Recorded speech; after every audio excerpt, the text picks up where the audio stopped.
We've been looking forward to your lecture. Thanks very much for being with us this afternoon. So as we circulated some details beforehand, that Sanna is an Academy Research Fellow in Practical Philosophy at the University of Helsinki. She specializes in social, political, and moral philosophy, and the philosophy of psychiatry, which is a very interesting field. I've come across some of your work on loneliness, which I think is amazing. Recently, she's been working on that topic, loneliness, meaningful relationships, and hostile emotions.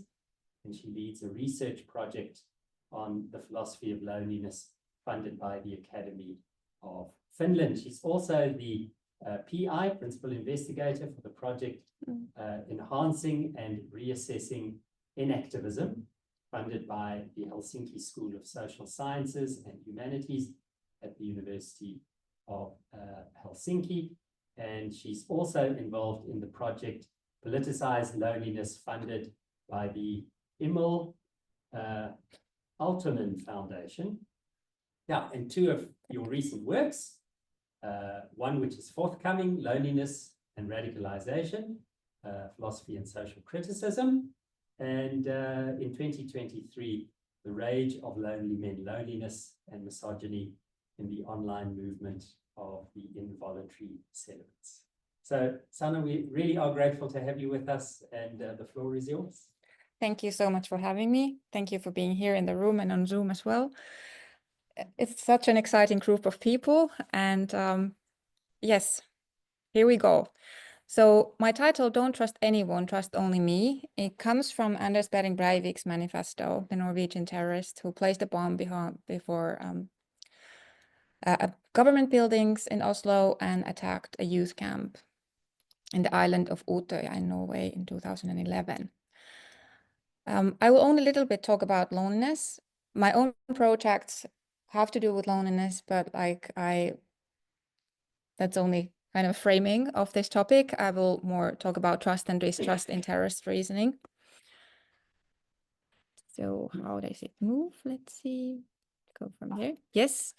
So this is the structure of my talk. So I will first say a little bit of the context, like where this research stems from, of my own research project, and how I came to the topic of distrust through that. Then I will say something. I'm a philosopher, so I'm interested in concepts, how they are defined, what type of phenomena they are grasping. So I will say a little bit how I understand trust and distrust. There's a massive, overwhelming debate on these topics in philosophy, but I will say a little bit how I place myself in that debate. And then I will go to the case, which is Anders Behring Breivik's manifesto. And in the end, the phenomenon that I'm most interested in at the moment is climates of distrust. What are those climates in the first place? Something that are so difficult to grasp as a social and collective phenomena. How do I understand them? So that's where I end my talk.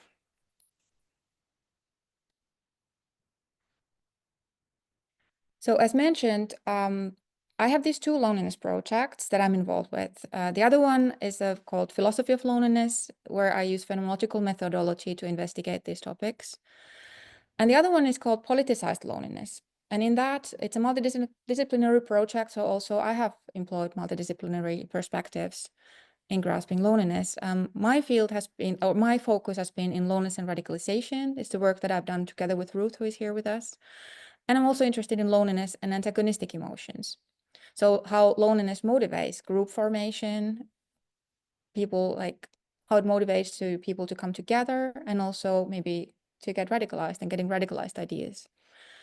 So this distrust then has become like a side project within these topics. And so we went through, together with Ruth, lots of terrorist manifestos, and Breivik's manifesto was one of them. And when we went through, we were like looking them from the kind of from the loneliness perspective. So we also presented that work in this research group, and so some of you might be familiar with the kind of draft version of that. So we went through the different notions of loneliness and looked at their relevance. And then in Breivik's manifesto, that became interesting to me because loneliness was not so prevalent in that one, but there were lots of references to trust. And that's how kind of this distrust topic became an interest of mine quite recently, actually, roughly a year ago.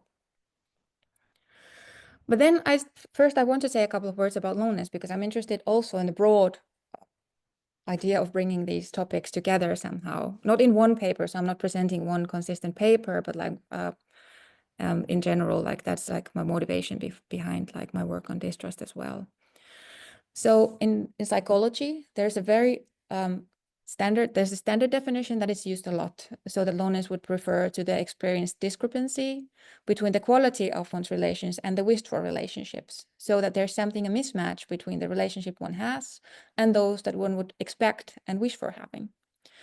And both in psychological research and in philosophy, loneliness is distinguished from the objective condition of factually being alone or lacking social relationships. In philosophical phenomenology, then, also that often comes also from this definition, or it's somehow influenced that by this definition. In philosophy as well, loneliness is understood as an intersubjective phenomenon. So there's always the others with whom one is not able to form the connection that they would want to. But then philosophical research, I've now gone through like the most recent research on the topic, like the last 2 years or so, or in time span, maybe 5 years, because there was kind of the boom, especially during Corona time, of this loneliness research in philosophy. So I went through the literature and I saw that there's like different emphasis, what is then relevant in loneliness. Some emphasize selfhood, that loneliness is a phenomenon that affects your understanding of yourself and the way of being in the world with others, like if you're even able to form relationships. But is there something that these studies focus, like especially on the philosophical topic of the self? Some focus more on the absence, that what is the felt absence that is there in loneliness. And there's a very influential paper by Robertson Kruger, where they say that loneliness is about absence of social goods, companionship, friendships, partnership, something that is not there. But then also the paper, because it was it's kind of was in this kind of new wave of loneliness research in philosophy, it has been also commended a lot. So for instance, Mauro Rossi has commended, okay, but there must be some sort of evaluation. It's not just enough to say that their relationships are absent, but we must then assume that they are somehow absent in a way that is bad, that people evaluate this absence as something that is negative. Then also Caitlin Creasy in her forthcoming work, she says that she defines loneliness in a way that places recognition in the heart of the definition. And in her view, loneliness, what is absent in loneliness is this recognition either in intimate relationships, that the people that are near to you, that you're not recognized as you truly are to the people who are near to you. But then recognition might be understood in the philosophical literature also in a different way. It might be something that refers to social recognition, that maybe your society is not you're not getting the recognition from a broader group that in the way that you would wish for. And of course, now I come to the questions of normativity.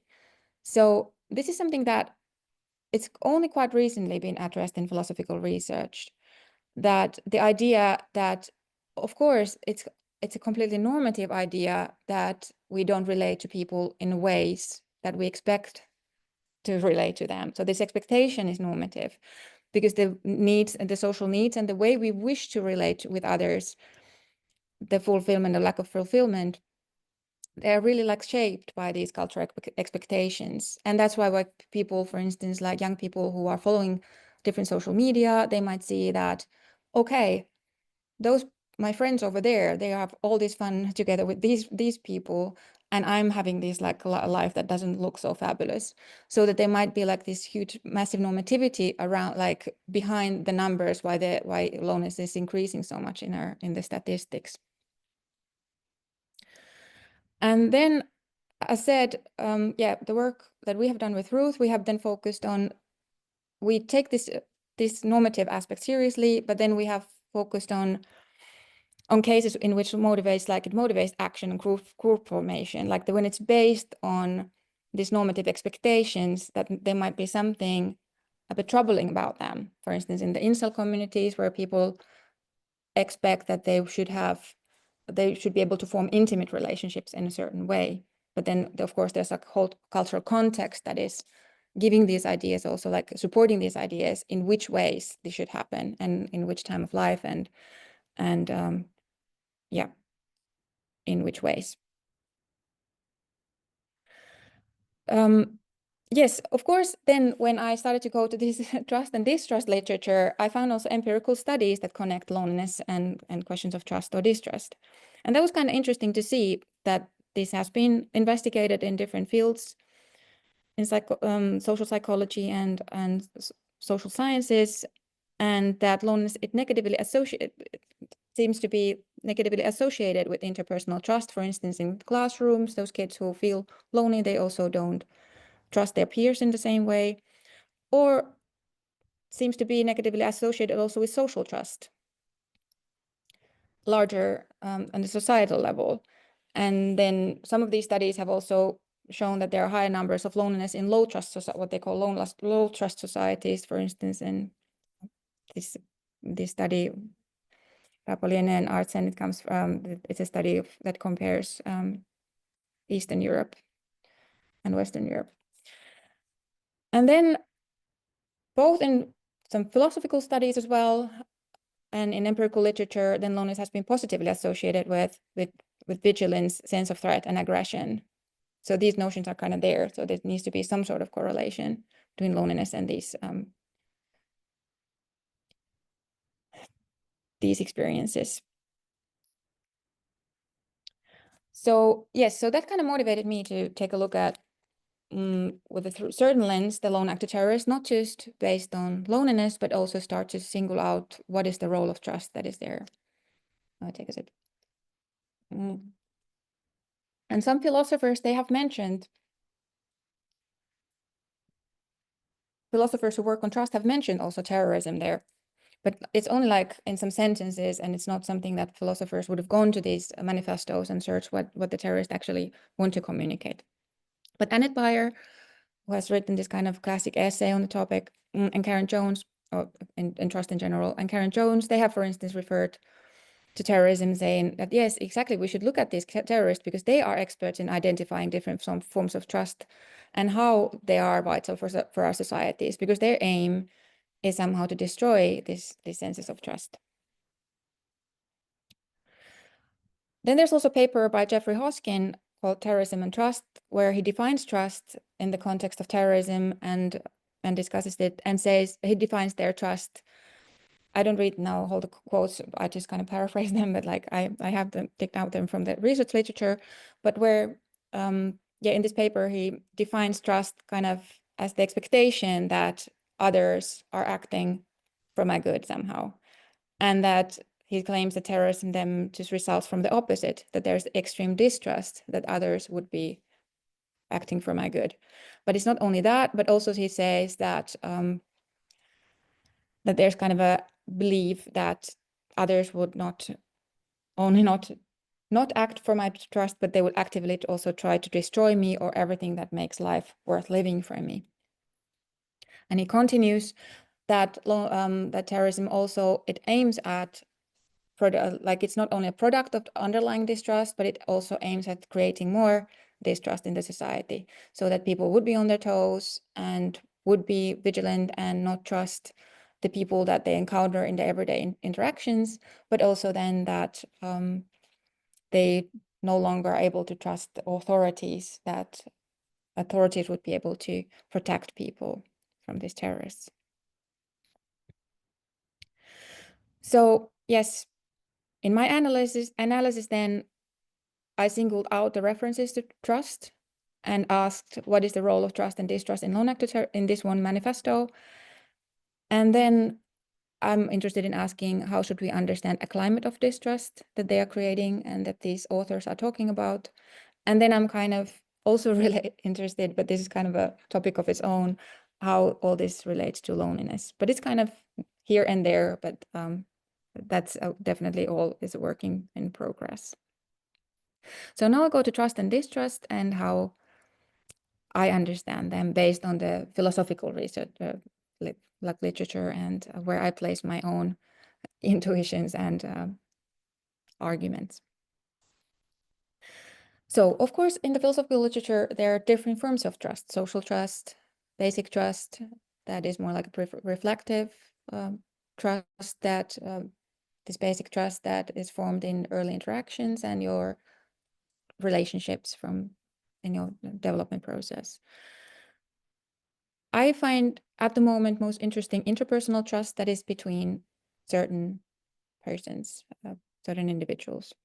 But also the social trust that is like trust in the society at large, trusting random people, for instance, like, can I trust that I will get my wallet back if I lose it on the street and stuff like this. Also, it's very relevant in analyzing this Breivik's manifesto.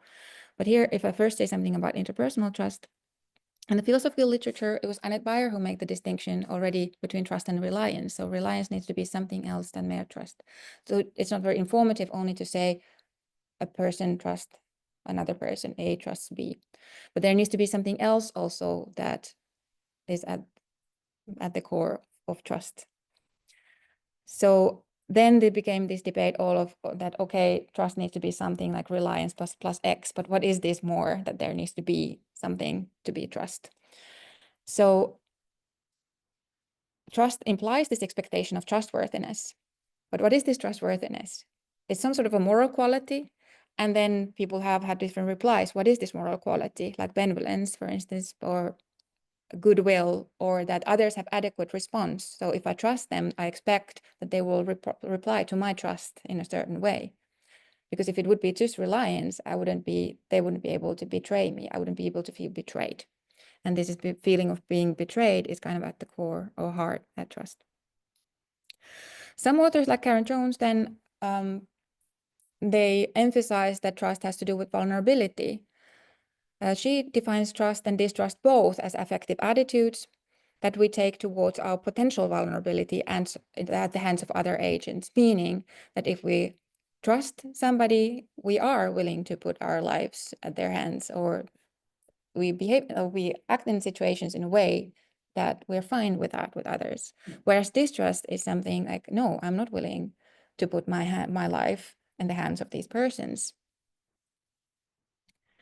There are also accounts in philosophy that are more about this way of speaking, that I trust somebody to do something, that they are about actions. So that if I, for instance, hire a person, I want them to be competent. I assume that they would be able to carry out certain actions, that they're able to do things. So in these accounts, trust is about competence and commitment. My intuition is that I would like to speak trust in this moral sense, and of just saying that, okay, trust is about that I expect others to do something. And in general, in the philosophical research literature, I was kind of, I don't know, I was kind of hesitant to accept the idea that trust is about risk, vulnerability, or competence at all. I had something else in mind, and this was because I was kind of a newcomer to this debate when I started to do this. And I had like some sort of intuitions what I would think that trust would be about. And it was very soon that these debates would go to risk, that there was like, oh, when I trust somebody, I take this risk of trusting them, but they could harm me. And I found that, oh, but isn't that something that actually trust then comes from a place of distrust already? And that was something interesting for me in the philosophical debate. But then I found this article by Nguyen defining trust as an unquestioning attitude.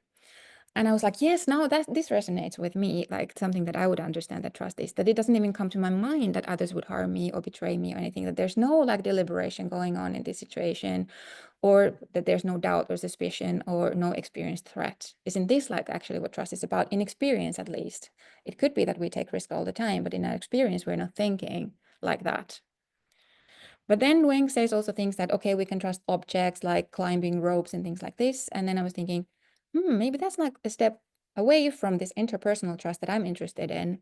Because I would like to say that, okay, trust would, at least for me, would be this unquestioning attitude if we think it from the perspective of experience. But then I somehow think that it involves this ethical subjectivity of others. So I just somehow assume, not necessarily that they do certain actions, not even that they're benevolent, but I would just assume that they are able to distinguish right from wrong, and that they are somehow moral agents. But then distrust has been like discussed much less in philosophy. And here I draw a lot from on Karen Jones as well. And I agree with those accounts that say that distrust must be something else than just a lack. It's not just a lack of trust. Karen Jones has defined trust as an affective, other-directed attitude. It's an active, affective, other-directed attitude. And then it's been debated, like, what is this activeness in it? What makes it, why is it active? What does it even mean?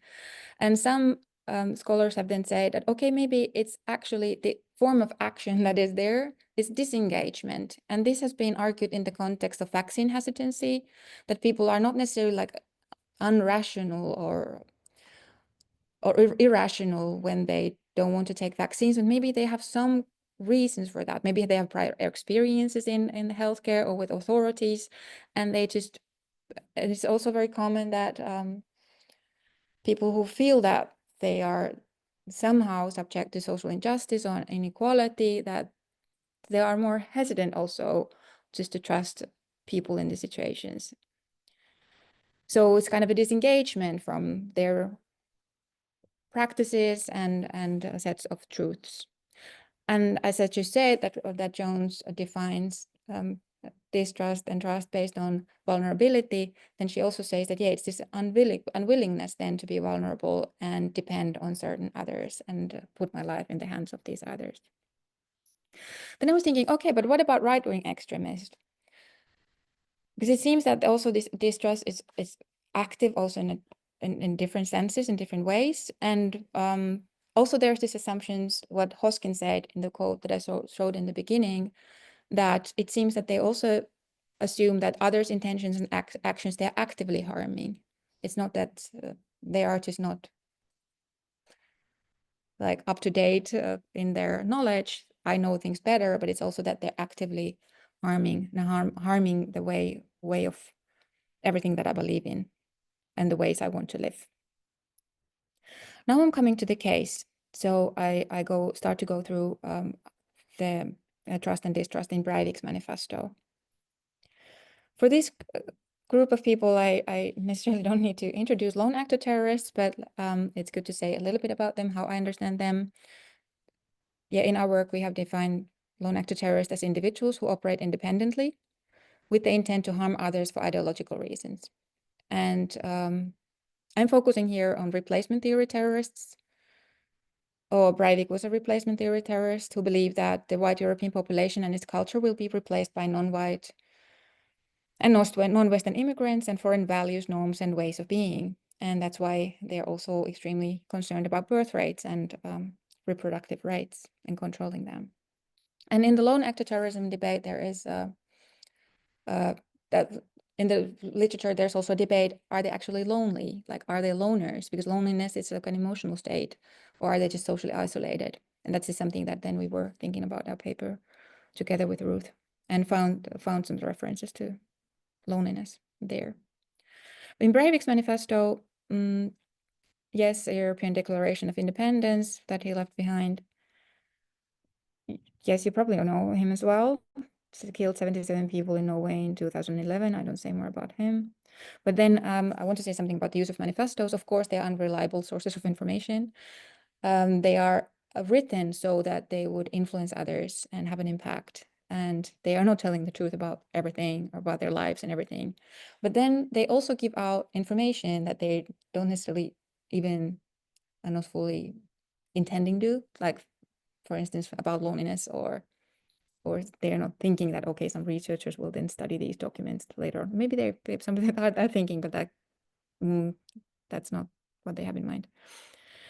And this particular manifesto, it's long. It consists of copy-pasted material, so it's not like can be considered like as a massive piece of literature of a genius, but it's like it's copy-pasted, and then I singled out the references of trust. I focused on 61 because there was a lot other words that were like similar looking, but no, were not about the phenomena that I'm interested in. So yeah, he says there are things like, in the context of social trust, I now quote, and this is most likely copy-pasted stuff, what he says, but anyways, it's something that he wanted to communicate to people. Quote, when general levels of trust were measured in 60 in 86 countries, the Nordic nations, Denmark, Norway, Sweden, and Finland came out on top. According to the authors, the trust between citizens and the trust between citizens and the state is very high in these countries. And the social capital is highly profitable and accounts for up to a quarter of these countries' wealth. And he continues, however, they also warn that such trust is vulnerable. A society can lose its social capital and trust rather quickly, but it can take centuries to rebuild it. So he's talking about social trust. That is not exactly the interpersonal trust that I defined earlier, but like this is one form of trust that he's referring to there.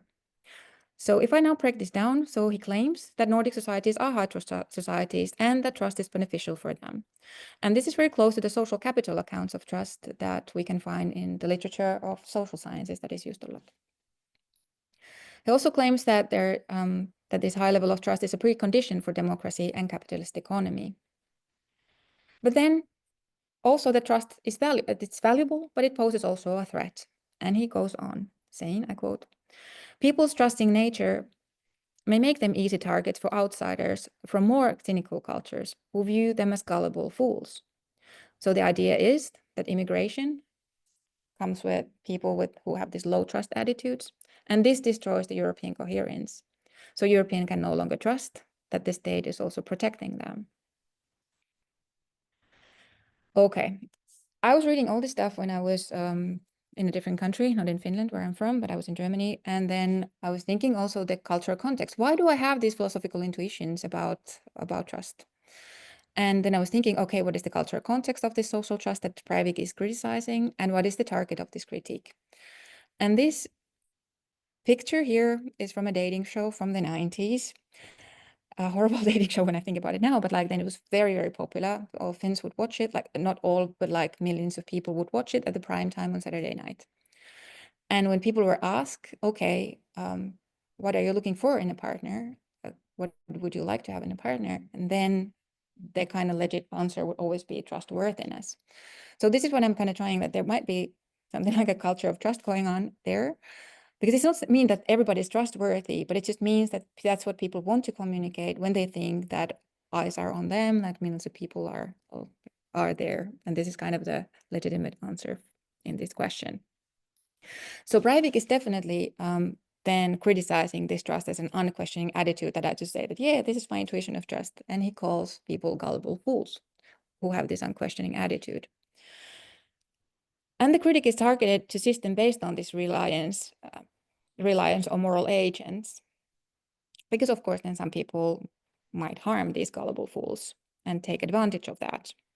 But then I was thinking, okay, what does it mean actually then in this context that we would have this culture with a culture of trust?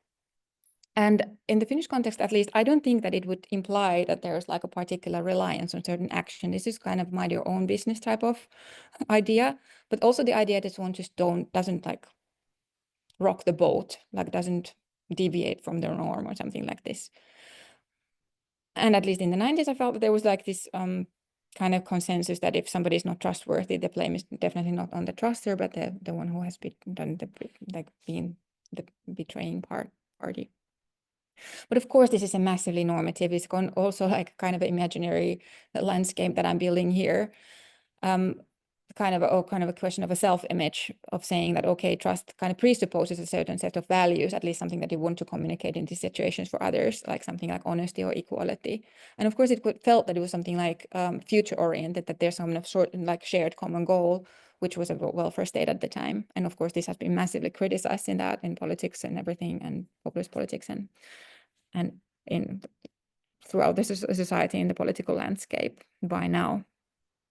But I guess that was Breivik's like a target of criticism. Okay, that was social trust now in the manifesto. But then he does all kinds of moves with the concept of trust, I think.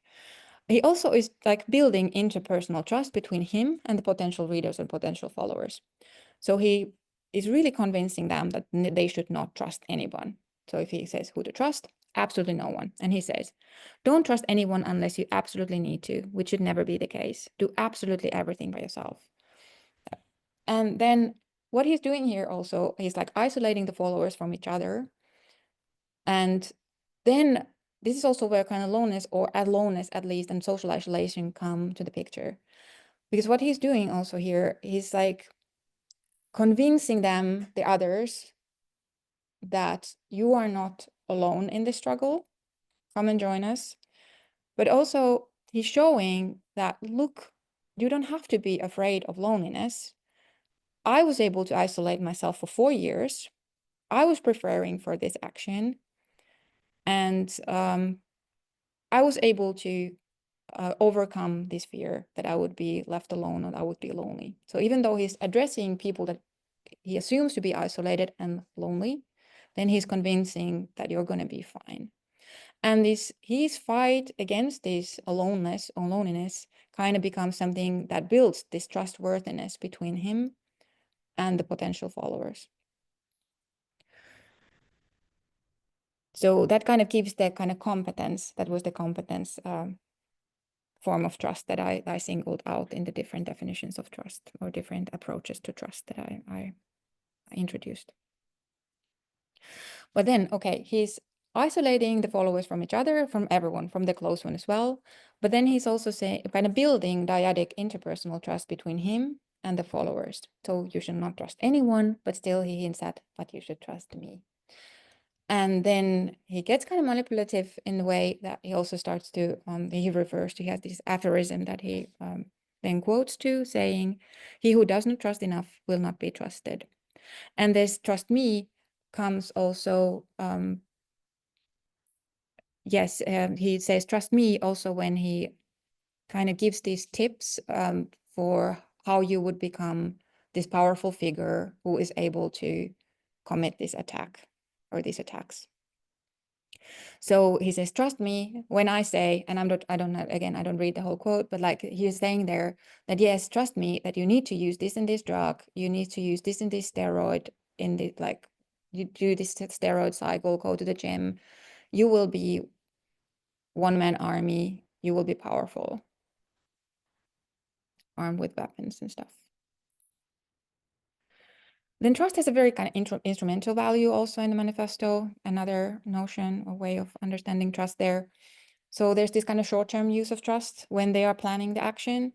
So the trust is used kind of an emotional bonding with people. It's encouraged so that you would get information or you would get access to weapons and so forth. So in that sense, it's like has this type of value. So it's understood that it's valuable in a way that if you make people trust you, they will give you access to things.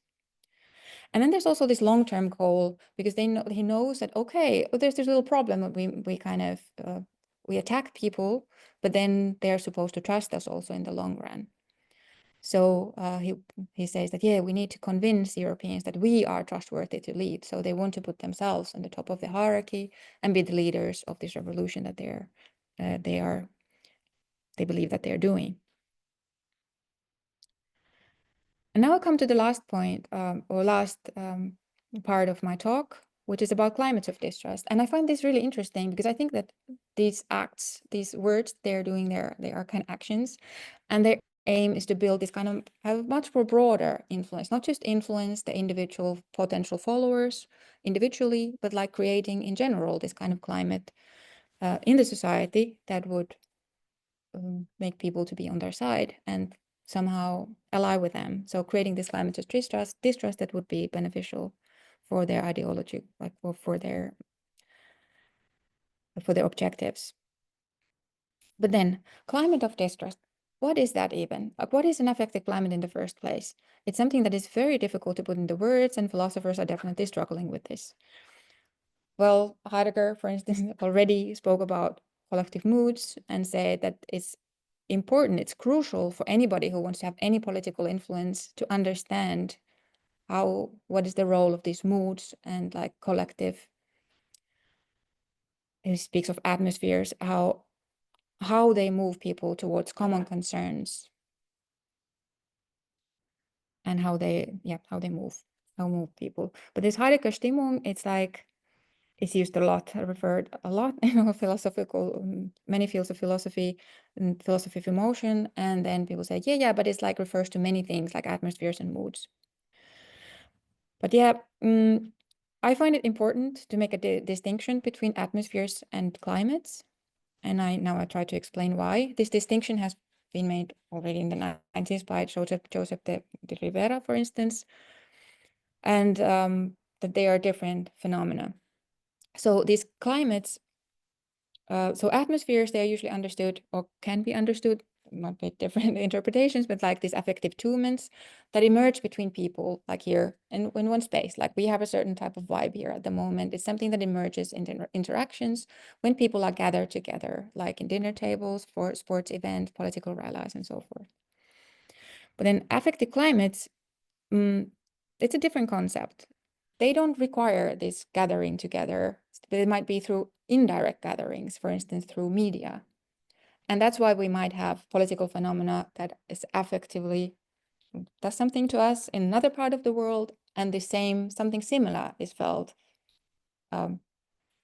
in somewhere else. For instance, we follow very closely what's happening in the US, and then we might feel very similar emotions, fears, frustrations in this part of the world. De Rivera then says or defines affective climates as something that reflect how individuals perceive others, how others are feeling in the group's current situation. So this concept then, it presupposes the others and their others' feelings. So it's like some sort of like social perception of others' feeling, and then it has something to do with how in the group's current situation, it assumes a collective that is feeling in a certain way. And in the empirical sciences, then it has been investigated, okay, could there be something like climates of what makes a climate of distrust or despair or fear or hope? So at the same time, this concept is a point of view of an individual. So how individuals perceive how others are feeling. But at the same time, you can say that it has objective quality as well. So it's something objective, something that is just doesn't depend only on this individual's personal feelings. Then the Rivera also says that argues that there's these affective climates that they are still like organized around emotions. So they give a sense like how people relate emotionally to each other. So should we need to be worried now about something that is relevant to a group? Or should we feel threatened or appalled or afraid of something that is currently at stake in our society and we are informed through media, for instance? And then Daniel Fespeman and I, we are currently working on, our idea is kind of bring this affective climate to make philosophically more distinctions there, but also to bring it to make it up to date so that it's not in like attached to these 90s theories and the media landscapes, that to bring it to the social media time. And we have then defined it as a shared sense of relevance that is formed through mediated content and other assumed patterns of interaction. So we want to say that it needs to be mediated. We don't need to have a gathering. Don't need to be in the same place, but it requires some content that people are consuming so that they have some sort of sense of the shared relevance in a given situation. And also what is important here, that it kind of constitutes this kind of absent or quasi-present others that we imagine to be in a certain way. We imagine that the others have these certain emotional responses and actions. But even though they're not like only imagined others in a way that they are real and they are there, but at the same time, we don't know how exactly they are replying, but we need to kind of assume how they are feeling about certain things. And this is what happens when you scroll like comment sections, for instance, in any social media platforms or newspaper, whatever platforms they are. But when we go through the comment sections, we see some comments, but we don't see all of the comments. But we still think that, oh, there must be also lots of other people who have some sort of a reaction to this. And this is also what creates the climate, not just what is explicitly there, but what we assume that is there. So what is then this climate of distrust then? Which seems to be so important for terrorists, and something that I have to say, based on the research literature, that they are so keen on creating.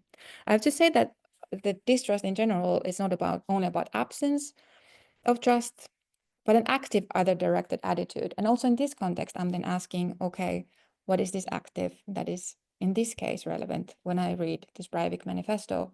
What type of climate is it aiming at creating? So definitely there's this act of disengagement, that disengagement from the mainstream beliefs, values, and goals. And this is related to the next topic also, because there's this disengagement from truths. It's the truths of those others. I don't trust. I don't want to put my hands and my life or anything of those people. So there's also this active construction of them. He says very explicitly it's Muslim, culture Marxist, government, politicians, science with socialist solutions. So he kind of is really politicizing science, including government statistics. And then it extends to other social institutions, like courts, police, and the army. So it's like, these are them. All of them are suspicious. And he's really like educating the reader of these, the rhetorical strategies of them, of these cultural Marxists and others, government statistics. It's them, it's these, the others, they are denying statistics. They are not like getting real how things really are. They use ad hominem arguments, or they blur questions and concepts, and they create this new language and new slogans and vocabulary, like suddenly racism and Islamophobia. So it's really like making this twist that philosophy teachers are using all kind of different argument, like strategies for argumentation, but he's like really using them, these epistemic tools for questioning the arguments of them. And they're also Breivik and also other ones who have written these manifestos in like replacement theory, the terrorists, they're very they acknowledge, they know very well that you need emotions and emotional engagement of the possible listeners for convincing them. And this is now Brenton Tarrant's, from the Brenton Tarrant's The Great Replacement, where he definitely uses like affective means for not only epistemic means, but also affective means for creating this climate. Or he's like encouraging people to join action and encouraging them to use the means that they have for creating a certain atmosphere or climate, I would say now. And there he writes, I quote, "Emotions rule over facts. Stop trying to persuade the general population with statistics. Be creative, be expressive, be emotional, and above all, be passionate. These are the things that speak to people, connect people, drive people. Paint, write, sing, dance, recite poetry, hell, even meme. Create memes, post memes, and spread memes. Memes have done more for the ethno-nationalist movement than any manifesto. Above all, don't just be stale, placid, and boring." So Karen Jones has also then said something about like how these climates of distrust are created and what are the role of emotions in doing this. And then she picks out especially like contempt and fear, saying that especially these are used. Actually, the context of her paper is Trump supporters and Trump's campaigning. And then she said that this contempt and fear, they are definitely used there to reinforce distrust. She says that there can be like trustphobic and distrustphilic emotions, so that there are emotions that seem to go very well together and reinforce distrust. For instance, if we feel contempt for others, if we say that they eat cats and dogs, or they are not civilized, or they're not fully human, we're not likely to trust them either then. The same with fear. If we are fearful of certain individuals, then we don't trust them, of course. They go together, so they're like structurally same, like very compatible. Then she speaks also about this affective looping, so that there can be like this prior emotional state that provides grounds for another, but different and allied emotional state. For instance, if there's already kind of distrusting attitudes towards authorities and like no reason to trust each other, then this might also reinforce these other feelings, for instance, contempt and fear. And then this works as a loop, so that also then this contempt and fear, they reinforce and magnify then distrust. And I'm thinking that also loneliness can be like part of this loop, so that it can be, in that sense, it's distrustphilic, at least based on the empirical literature, that it seems to go very well with these kind of distrusting attitudes, and the lonelier people feel. I'm just hypothesizing, like making hypotheses here, but it could be that then there's like a looping happening there with loneliness and distrust. Yeah, I'm coming to my kind of like final points. So what first to me seemed to me to be kind of it was surprising to find these references to love or loving communities and stuff. But now when I think about it, it's not so surprising. But of course, when you think about terrorism, you think about like terrorists, like, and the manifesto, you think about the violence and everything like that. But then there's kind of this all this talk, like also this utopian thinking, to which direction do we go then when we have, what is the objective? Why are we doing these attacks in the first place? So there's the kind of idea of building a trusting community through effective engagement within that community. And then, yeah, I said, yeah, Breivik, he recognizes that, and he says it like there explicitly, that is the biggest problem that, well, it's also because of, he believes that everybody is brainwashed by in Nordic welfare states of cultural Marxism, that people just don't trust them. That's the problem that they have. So they need to make people trust them again and deeply trust them again so that they would be loyal citizens and they would lead. And then that's why they have these kind of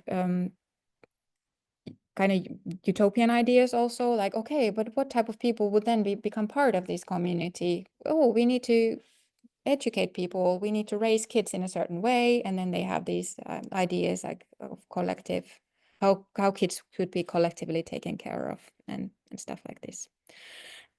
And why I find it interesting is because I find that maybe this is something that they are really like at their heart, like, I don't know, maybe I'm just saying too much here, but like how it feels that this is actually like the deep wishes and concerns that something that they would like to have in their lives, that this has gone wrong. So he says things like, when kids would be collectively taken care of, this would encourage close bonding.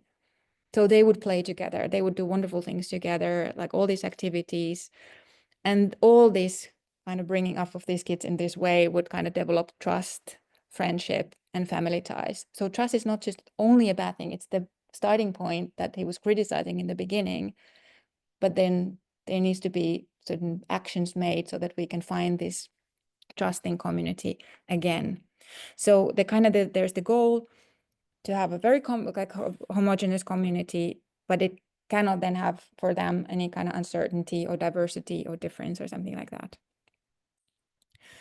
So yes, I'm coming to the conclusions. What I've done, I have gone through varieties of trust and distrust in the manifesto.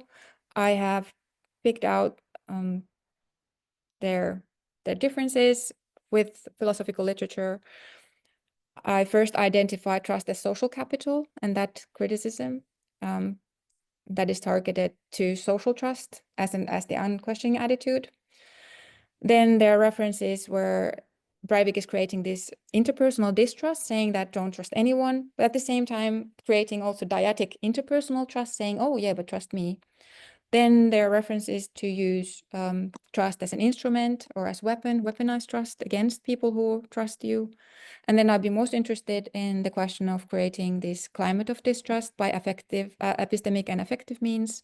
And in the end, there's this idea of recreating, again, the social trust by effective engagement, all these kind of utopian ideas of raising kids, bringing them up in a certain way. And in the very end, I would just still want to, this is kind of the work in progress part. So I would like to be able to say something at some point about loneliness, trust, and distrust in the manifestos as well. So there's definitely the assumption that these potential followers are loners and they are trust to in that way. And then Breivik himself, he's coping, like he's telling the potential followers that this coping with loneliness, it kind of signals trustworthiness, that you are just able to get your shit together and live with it. So it kind of signals what one is able to do. One is able to be also like with the fear of loneliness and physically in social isolation. Then loneliness is definitely, it's connected to this existential threat, so that people will lose their status in the society, which also this threat that Europe will be taken over by others, creates this distrusting attitude as well. So I suggested in the end that loneliness and distrust could maybe function as this kind of affective loop in which both of them are reinforced. And in the end, there's the promise of a loving community that would break this cycle, this looping cycle of distrust and loneliness. Now I have come to the end of my talk, and I thank you very much for being there and listening, and I look forward to your comments and